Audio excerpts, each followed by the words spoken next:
I'm a 28-year-old guy, a software engineer. My girlfriend, 26, had been living with me in my apartment for about a year. We'd been together for 3. The key detail here, which I never thought would matter, is that it was my apartment before she moved in, so only my name was on the lease. We were in serious mode, saving every penny for a down payment on a house. So, a few weeks ago, she drops this on me. Me and the girls are doing a long weekend in Vegas. Just a last little getaway before we get serious about the house. My stomach did a little flip. We had just made a pact to buckle down on spending. Vegas is basically a money bonfire. I try to bring it up gently, like, hey, that sounds awesome, but can we really swing that right now at a house fund? Her mood switched so fast it was like flipping a light switch. Wow, I knew it. I can't have one nice thing without you making it about money. It's my money. I can spend if I want. I tried to explain that our finances were basically a team sport at this point, but she hit me with the classic guilt trip. Just stop being so controlling. It's a few days. Do you not trust me? And there it is, the checkmate question. To prove I wasn't the controlling jerk she was making me out to be, I backed off. I even went a step further and used my credit card points to book a return flight as a sort of peace offering. A stupid, symbolic gesture. The first couple of days, I heard nothing. I figured she was just having fun. Then, Saturday night, my phone lights up, a tag on an Instagram story. I opened it. It was a video from some loud, dark club, and there she was, plastered all over some random dude. I'm not talking about just dancing. She was grinding on him. His hands were on her hips, and it was the kind of thing you just don't do when you have a partner waiting at home. But the video wasn't even the worst part. It was a caption written in bright pink letters. Single for the weekend. Winking face #VegasBaby. The little wink emoji felt like a personal slap in the face. It wasn't a drunken slip-up. It was a public broadcast. This was a calculated move. I didn't get angry. I didn't text her. I just felt this weird, cold calm. The relationship was over. She'd made that perfectly clear. So I picked up my phone, went into the airline app, found a return flight I'd booked for her, and hit cancel. My points went right back into my account. Done. For the next 2 days, I lived my life. Absolute silence. Then, Tuesday afternoon, right when she should have been at the airport, my phone blew up. What is going on? She shrieked. They're saying my flight was canceled. I'm stranded at the airport. Did you do this? I kept my voice totally flat. I did. I canceled the flight I paid for with my points. Why? Why would you do that? I have no way to get home. Your story said you were single for the weekend. I replied, I just assumed a single woman could manage her own travel plans. You could hear the gears grinding in her head as she switched tactics from rage to crocodile tears. No, babe, it was just a silly joke for my friends. I was so drunk. It didn't mean anything. Please stop being so dramatic and just book me another flight. I miss you.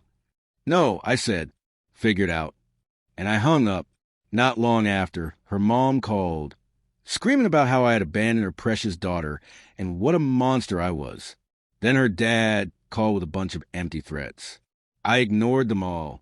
In the middle of this family meltdown, I got an email. It was from our mortgage broker. The subject was quick follow-up. It was just a short message saying everything looked good for our pre-approval. Then he added this little line. Funny, one of my junior guys just got back from Vegas and mentioned seeing your GF there with her friends. Small world. Anyway, I'll have the final letter for you soon. My brain went into overdrive. One of his junior guys. I went back to that Instagram story, clicked through the profiles, and found a group picture from the weekend. And there he was, the guy from the video. His name was tagged. A quick LinkedIn search confirmed it. Junior loan officer at the exact same mortgage company we were using. It all clicked into place. He wasn't a random guy. He was a target. Single for the weekend wasn't a joke. It was an advertisement. She was trying to flirt her way into getting some kind of leg up on our home loan behind my back. The level of deceit was just staggering. She wasn't just disrespecting me. She was trying to game the single biggest financial decision of our lives. She finally got a flight back on Thursday, bankrolled by her parents. I got a text. On my way. We need to talk. I didn't answer. Soon, I heard a key in the lock, but I'd already had the locks changed. The banging started. Open the door. I live here. I opened the door to find her and her big, intimidating father on my doorstep. Just inside, I had every single thing she owned neatly packed in boxes. What is this? She asked, her voice trembling. You don't live here anymore, I said calmly. Here's your stuff. Please leave my key. Her dad stepped up, puffing out his chest. You can't just do this. It's an illegal eviction. She has tenant rights. We'll sue you. I was ready for this. I'd spent a couple $100 on a lawyer consultation the day before. No, she doesn't. She's not on the lease.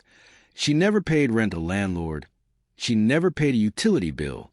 She was a guest, and her invitation has been revoked. If you want, we can call the police and show them my lease. Your call. He shut up pretty quick. She started crying again. Our house, you're destroying our future over one stupid night. This was the moment. There is no our house, I said, looking her dead in the eyes. I called the mortgage broker yesterday. I told him I was withdrawing our application. I also mentioned how unprofessional it was for one of his junior officers to be all over a lone applicant who was publicly posting about being single. I sent him the link. Her face went chalk white. The company is launching a full internal investigation into his conduct. I continued. Our pre-approval was immediately revoked for potential fraudulent misrepresentation. You didn't just ruin a weekend trip. You single-handedly destroyed any chance of us getting that loan. Ever. Congratulations. She was speechless. Then she switched gears. Fine. I want my stuff. My laptop. The designer purse you bought me, my jewelry. I pulled out a piece of paper. Your clothes and personal items are here. You have 30 minutes to get them. The laptop, the purse, the expensive jewelry. Those were gifts given with the understanding we had a future together. You broke that understanding. My lawyer calls them conditional gifts. And the condition was broken. They're staying with me.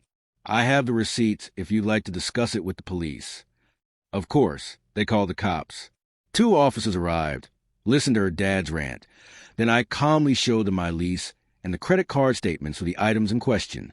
The cops told them it was a civil matter and that they needed to remove her belongings and leave. The humiliation on her dad's face was priceless. As they were loading the last box into her car, I walked out to the curb for my final move. One last thing, I said, pointing at the SUV she was about to get into. That car, the title is in my name. The loan is in my name. The insurance is in my name. I bought it for you to use because your credit was terrible. It needs to be back in this parking spot by noon tomorrow, or I'll be reporting it stolen. I'm sure the officers you just met can help you with the paperwork on that. That was it. That was a final blow. She just stood there completely defeated. She had lost her relationship, her home, the house, her expensive things, and now her car, all because she wanted to be single for the weekend. Her dad just steered her to his car and they left. I sold the SUV the next week, paid off the loan, and put the rest toward my down payment. It was a messy, awful situation, but it taught me that when someone shows you who they are, you should believe them. She called me dramatic for being stranded at the airport, but I think her version of dramatic is just another word for facing consequences.